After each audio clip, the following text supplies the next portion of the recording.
C'est vrai que l'Europe est dans une situation particulière parce que on sait bien que si cette crise venait à se durcir, je parle là de la crise politique entre les États-Unis et la Chine, on sait très bien que nous avons nos entreprises françaises, européennes et notamment françaises, ont pour déboucher, pour un certain nombre d'entre elles, et je vais en citer nous deux, mais nous avons des intérêts. Les grands groupes de luxe sont extrêmement présents en Asie et on sait très bien que si la situation économique, si la situation politique se crispait en Chine, ce sont les entreprises françaises, je parlais de celle du luxe, qui pourraient éventuellement pâtir de cette situation.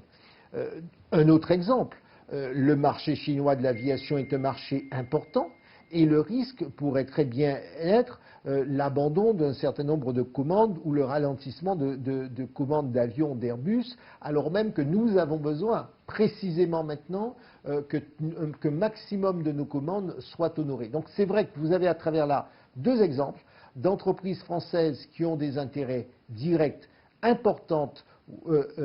secteur aéronautique, secteur du grand luxe en Chine et plus généralement en Asie, et qui n'ont pas intérêt à ce que les choses s'aggravent de trop. Donc je crois que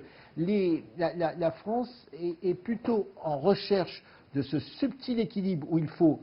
que les droits de chacun soient réservés. Et je sais que nous sommes vraiment attentifs à cela. Il ne faut pas, je le disais à l'instant, qu'il y ait ce sentiment qu'il y ait un dominant et un dominé. Il faut que notre production industrielle, il faut que nos économies puissent se développer